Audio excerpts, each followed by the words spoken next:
On a moonless night in 1863, a farm labourer who by daylight touched his cap to the squire, slipped out of his cottage, whistled once to a dog that made no sound at all, and stepped onto land where a single rabbit found in his pocket could see him shipped in chains to the far side of the world for 7 years. Today, we buy our meat under a strip light and could not catch, kill, or carry a wild supper if our lives depended on it. But here is what I want you to hold on to. Number 14 on this list is the reason the word poacher once meant danger. The nights when gangs of poachers and gangs of keepers met in the black woods with clubs in their hands, and men were carried home who never walked again. And number 3? A poached bird could leave a moonlit wood at midnight and be served on a rich man's table in London by the weekend, and not a soul alive could prove where it came from. None of this is a manual. That world is 150 years gone, and the law was merciless. But the craft was real, and it was some of the cleverest woodsmanship this country ever grew. If a lost world this cunning deserves to be remembered, subscribe. Now let's count down the tricks every Victorian poacher knew, the ones that gamekeepers feared. Number 25, knowing the ground. Before anything else, the poacher owned a map that no keeper could ever fully match. One parish, learned by heart. Every hedge and gap and rabbit run, every gate that squeaked, every pool where a fish lay, every wood where the pheasants roosted and which branch they favoured. He had walked it since boyhood, in daylight as an innocent labourer, storing it all away. The gamekeeper knew the estate as a job, the poacher knew it as a second skin. And on a dark night, the man who knows the ground blind will always beat the man who has to think about where his feet are. We carry a whole world in a phone now. He carried his in his head, and it never lost signal. Number 24, reading the keeper. The estate had a gamekeeper, and the poacher's second study was that one man. He learned his rounds, the paths he walked, the hours he kept, the nights he drank, the corner of the wood he always checked, and the corner he never did. He watched him for weeks, the way a keeper watched for him, until he could predict the man like weather. Then he simply arranged, every time, to be exactly where the keeper was not. And he hid the study in plain sight. A nod at the gate, a word about the weather, a labourer's blank and civil face, while quietly filing the man's every habit into the same memory that held every rabbit run in the parish. We track a parcel across a country now. The poacher tracked a single man across a lifetime, and his freedom depended on getting it right. Number 23. Moving in the dark. And all of it was done at night, in a darkness we have almost forgotten exists. No lantern. A light on the hill was a confession, and a confession could be seen a mile off. So he learnt to move by the shape of the trees against the sky, by the feel of the path under his boots, by the wind on his face that told him which way his scent and his sound were carrying. He learned to freeze when an owl called wrong, because a keeper knew that call too. He could cross a black wood at a steady walk while a townsman would be on his hands and knees. We cannot walk a lit street now without a screen in our hand. He read a moonless forest with his skin. Number 22, the lurcher. And at his side, more often than not, was the one thing gamekeepers feared above all others. Not a weapon, but a dog. The lurcher. A sighthound crossed with a working breed to fold speed and cunning together with the one quality that mattered most on a poaching night: silence. A good lurcher ran a rabbit down without a sound, worked to a whisper or a hand in the dark, and, in the words of the old poachers, never gave voice. It never barked at the wrong moment, never gave its master away. For a poor man, it was the most valuable thing he owned, worth more than everything else in his cottage, because it fed his family and kept his secret. A family pet does by the fire now. Then, it was a silent partner in a hanging matter. Number 21, the poacher's coat. And to carry home what he took, he wore a garment built to lie. The poacher's coat was long and drab and unremarkable, and sewn on the inside with deep hidden pockets. Poacher's pockets, they came to be called. Long enough to swallow a hare, a brace of pheasants, a run of nets, and show nothing at all to a constable's eye on the road home. A man could stand in the lamplight of an inn with a night's illegal harvest hanging inside his coat and look like any other labourer walking home tired. We carry a shopping bag and think nothing of it. His coat was a piece of engineering designed to hide a crime in plain sight. By day, he touched his cap to the squire. By night, he was the keeper's nightmare. And number 14 is why. Number 20. The long net. Most of what a poacher took was not the squire's proud pheasants at all. It was fur, rabbits and hares, perhaps 2/3 of everything that left the land in his coat. And the great tool for rabbits was the long net. A net run out quietly across the open end of a field in the dark, while the lurcher was sent round to work the far side and move the feeding rabbits gently back toward it. A whole warren's worth could be taken in a single still night, in near silence, and be gone before the keeper's dawn round. The keeper would walk out at first light to a field that had been alive with rabbits the evening before and was now simply empty. No shot heard, no track left, nothing to carry to a magistrate, and know exactly what had happened and be able to prove none of it. It took 2 men who trusted each other and a dog that made no sound. Done wrong, it woke the whole valley. Done right, it was a harvest, and it left an empty field and no clue at all. Number 19. Ferreting. Where the rabbits were dug in deep, the poacher turned to an older ally still, the ferret. Slipped quietly into the burrow, it bolted the rabbits out into the light and the waiting nets set over the other holes, fast and silent. It was a craft of patience and timing, and a cool head in the dark, and a countryman's household skill for centuries, turned, by the game laws, into another thing a man could be gowled for.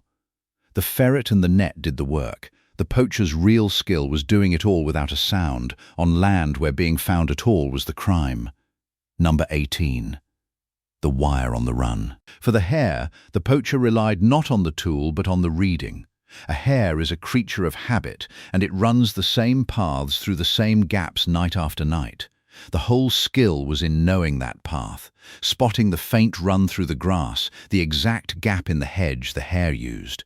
Because once you could read where the animal would go, the taking of it was almost an afterthought. That was the poacher's real art, and it is the one thing here I will not describe further, because the reading was legal woodcraft and the rest was a crime. But understand that the knowledge in it was deep, and it was the knowledge, not the wire, that the keepers could never stamp out. Number 17. Silence. If there is one thread running through every trick in this list, it is this. The poacher's greatest weapon was silence, the mute dog, the muffled tread, the oiled hinge, the held breath. The habit of stillness so complete that a man could stand within 20 feet of a keeper in a black wood and simply not be there. Noise was capture, and capture was ruin, so the poacher trained himself and his dog to make less sound than the wind in the leaves. We are the loudest people who have ever lived, forever announced by a screen and a ringtone. He made a virtue and a livelihood out of making no mark on the night at all. Number 16. Beating the pursuit. And when it went wrong, when a keeper's dog picked up a scent and the chase was on in the dark, the poacher had one more set of skills: how to disappear. He would cross a stream to kill his scent for the dogs, double back on his own trail, slip through the one gap in a hedge a heavy keeper could not, and use the ground he knew blind against men who had to follow. Many a poacher walked home while the keepers searched the wrong wood. He beat trained dogs and determined men with nothing but nerve and an intimate knowledge of a mile of countryside. It was, in its way, a masterclass in escape. We're saving Britain's vanishing skills one video at a time. Subscribe and stay for number 3. Now into the woods, where the stakes turn deadly. Number 15. Pheasants at roost. The pheasant. The squire's pride, reared at great cost for the autumn shoot, roosted at night in the low branches at the edge of the wood, and there, in the dark, it was terribly vulnerable. A poacher could lift a roosting bird from its branch with a wire noose on the end of a long, light pole, silently, one after another, and the wood that had been full of the squire's investment at dusk could be quietly emptied by dawn.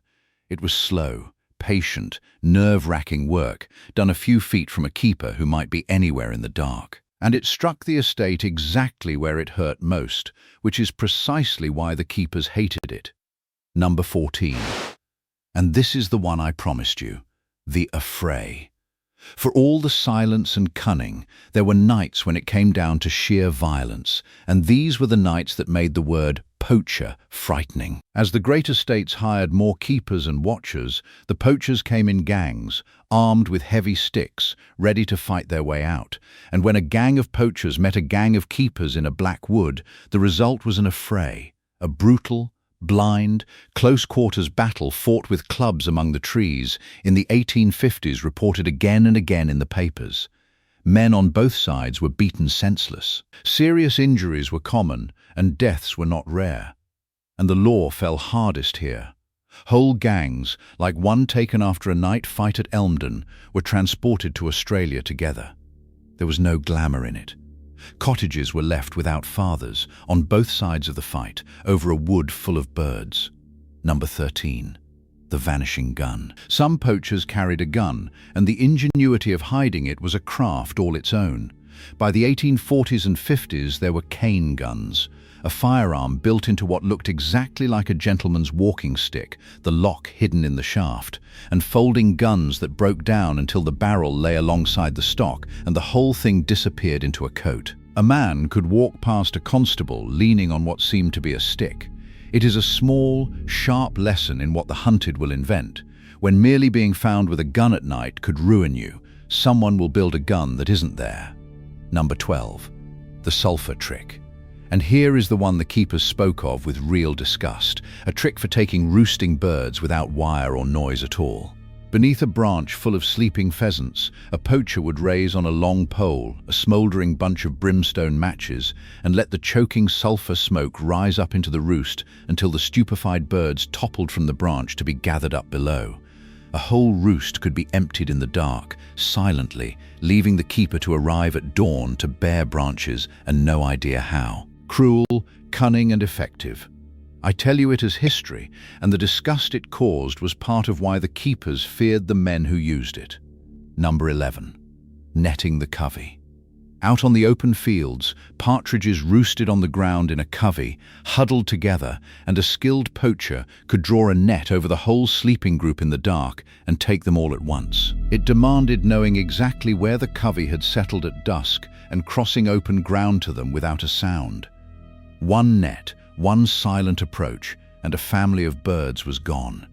It was the same principle as everything else in his trade: patience, silence, and knowing the habits of the wild things better than the men who owned them. The keeper had the traps and the law and the gallows behind him. And number 3 is coming. Number 10. Burning the water.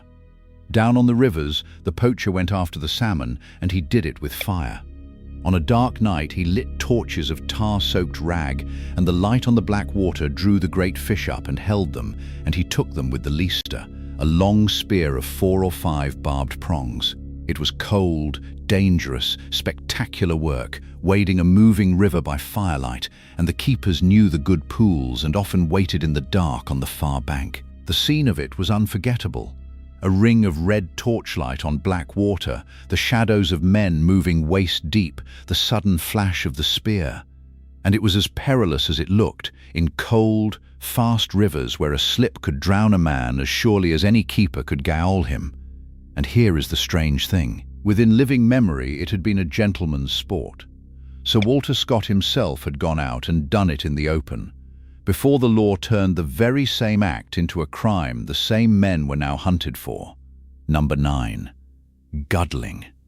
The quietest rivercraft of all used nothing but a hand. Lying along the bank, a poacher would slip a bare arm into the cold water beneath an overhanging stone, and with extraordinary patience work his fingers along the belly of a trout until the fish lay still under his touch, and then lift it out in a single motion onto the grass.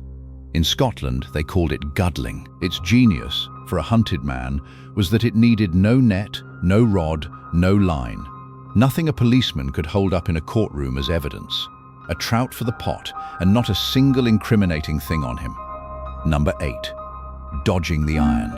The estates fought back with cruelty, and for a while the covers hid a real horror. Spring guns, tripwired to fire at whatever moved the line in the dark, and mantraps, great spring-loaded iron jaws that closed on a leg and would not open. They did not ask who they caught, and they took poachers, keepers, children and wanderers alike until the scandal grew so great that Parliament banned them in 1827. But a poacher of the next generation still moved through the woods with the memory of them, learning where an estate was rumoured to set its iron, testing the dark ground ahead. Honour these by remembering their cost. Men lost legs and lives to a machine in the leaves. Number 7. The law as a weapon. Because the poacher's true enemy was never really the keeper. It was the men who wrote the law. The game was reserved by statute for those who owned the land. The Game Act of 1831 set the licenses and the seasons and the keepers, and in 1862 the Poaching Prevention Act handed any policeman the power to stop and search a countryman on any public road, on nothing more than the suspicion that he had come from a game preserve, and to turn out his cart and his pockets. A whole machinery of the state, built and aimed at a man who might have a rabbit under his coat. The war in the woods was never a fair fight. Number 6. The price. And when that machinery caught him, the price was staggering. Under the Night Poaching Act of 1828, a man could be sentenced not to a fine, not to a few weeks in the local gaol, but to transportation, shipped in a convict ship to the other side of the world for 7 years, or 14, torn from a wife and children he would, in all likelihood, never see again. For a rabbit, for a pheasant, for a fish taken from a river his grandfather had fished freely. That was the shadow every poacher worked under every single night, and knowing it, and going out anyway because the family had to eat, is its own kind of hard courage.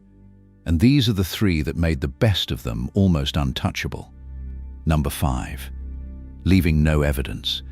The deepest skill of the finest poachers was not any single trick for taking game. It was the craft of being untraceable. It is why the bare hand was prized over the gun and the wire over the net.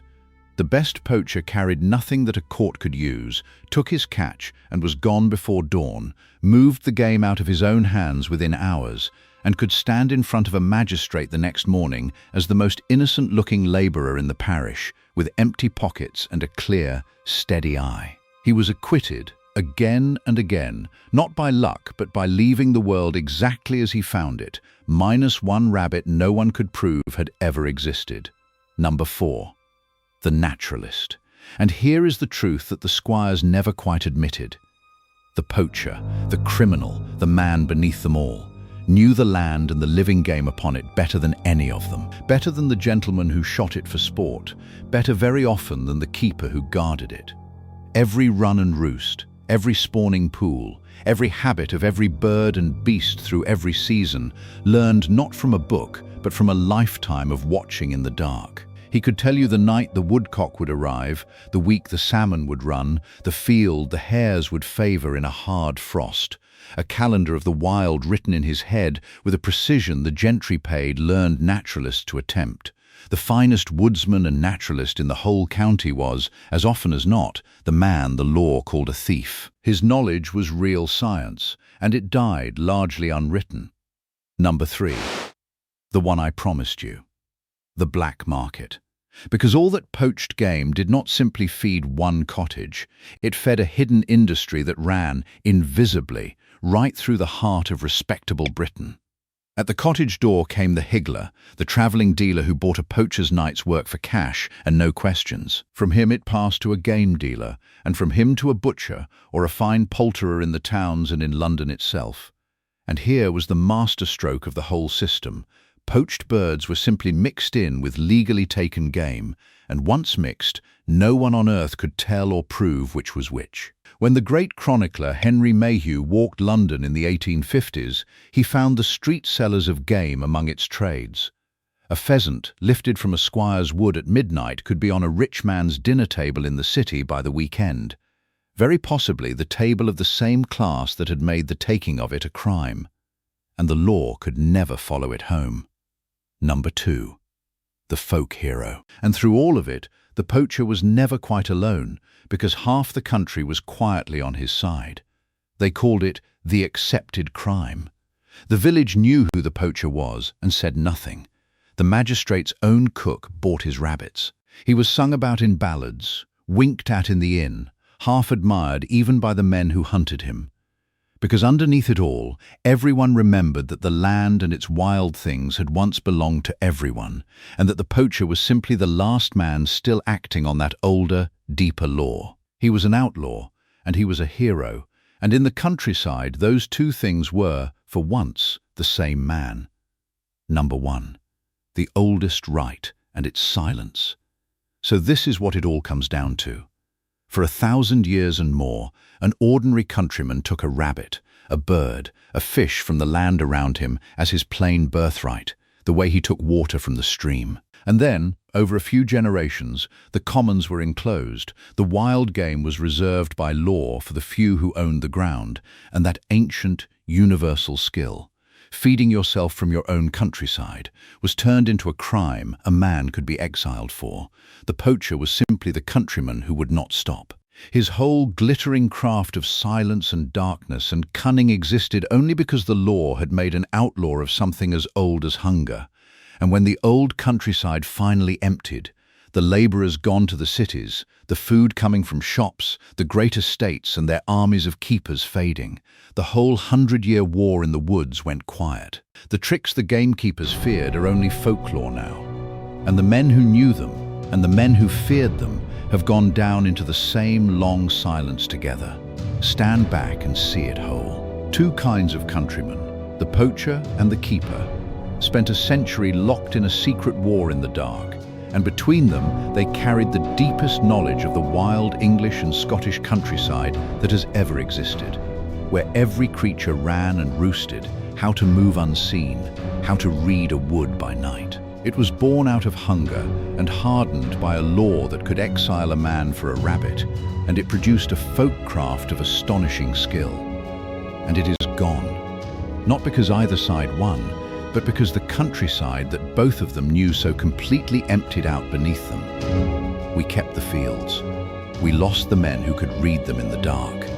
So here is my challenge to you, and it is a gentle one. Go and really look at a piece of countryside near where you live, a wood, a river, a field edge, and notice how much of it is now fenced, posted, and quietly off limits to your feet. Then ask the oldest person in your family whether anyone, once, ever, took one for the pot. Tell me in the comments what they said, because this was never simply crime. It was the last, defiant survival of the oldest skill there is, feeding yourself from the wild land under your feet, and it faded into folklore in a single long lifetime. Subscribe, because next we cross to the other side of this war, to the gamekeeper himself, and the craft he built, tree by tree and trap by trap, to beat every single trick you have just seen. That story is coming.